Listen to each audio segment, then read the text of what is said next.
to go, mate. Just here showing you how to replace these rear hubs, flogged out, and it's a lot of drama, so you're going to replace them. Here we have the hub, and as you can see the boot moving around in there. That's the whole bearing moving inside the housing. Okay, first step you want to do is remove the wheel you want done with an overkill 24mm.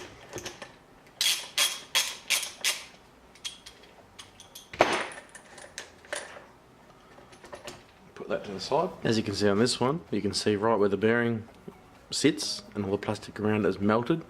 What it was from, some dry grass got caught up in there, spun around with it long enough and ended up overheating it and melted the entire housing. It should not do that. That bearing should be sitting in there firmly. Okay, next step, remove that grub screw, holds that retaining pin in. That's a 3mm Allen key. And bring that out, put that to the side, and push that pin out, and then put that to the side. You then be able to pull this whole hub off, and then just put that to the side as well. Alright, using the same 3mm, remove these retaining Allen keys, or cap screws.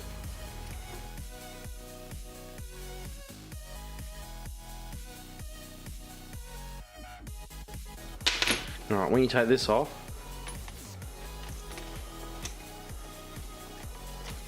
that just slides off. Your bearing just sits in there. Normally it will come out with it. Slides over the shaft. This is your center spacer. Now, I'm going to pull it off and show you. And if you notice, let me just see if I can focus. It is wedge shaped. Right, now put that to the side. Take note of which way the wedge is sitting, the high side to the rear or the front. That is important. Remove the other bearing, and then you can start removing it from your swing arm, from the top. Just move this, and then remove your lower swing arm bolt, pin.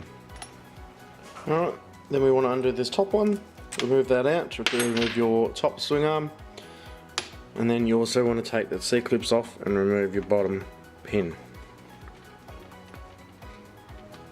Sometimes easier said than done. Right, and then you can take off your inner housing.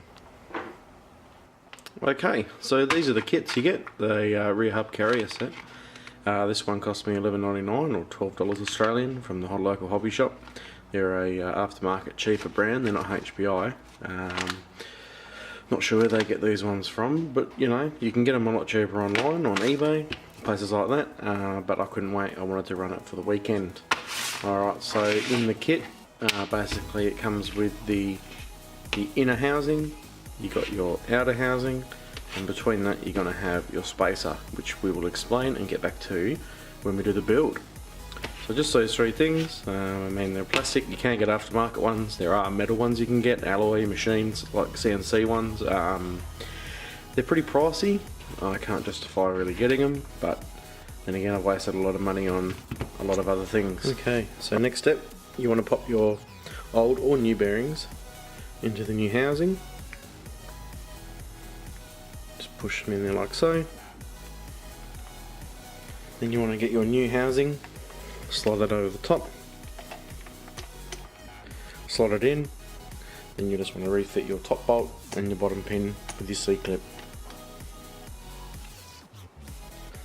Okay, once you do this step, before you put this in all the way, make sure you swap out the old, what I would probably call a nut housing, and that slides into there. You just knock it out of the old one.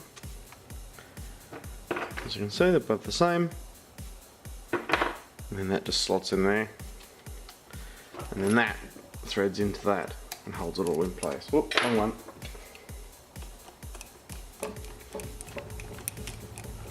Now, please comment if I'm wrong in the comment section. Basically, kits come with a new wedge. I was always told that the fatter section of the wedge goes to the rear. So it just slots in there. And now there's a flat face on this, and there's obviously where it's recessed for the head of the nut, the bolt to go in. So that just slides over the top. Hold it from the back. Sometimes you might have to run a bit of emery over the top of your shaft. Push it all through.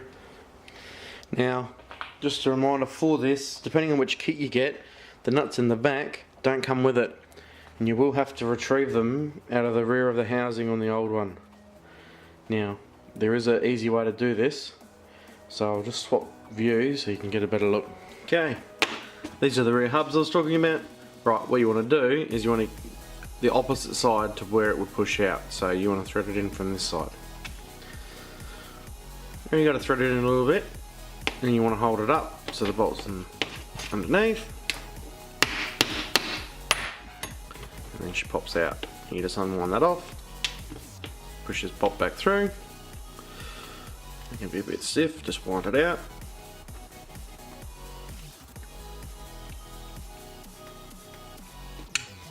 Magic, get your nut, you put it into the back, you pop your finger over the back, you slide your bolt in,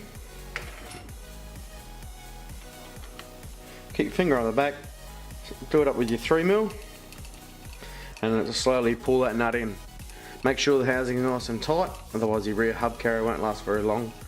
It just tears itself to bits. And repeat that for all of it.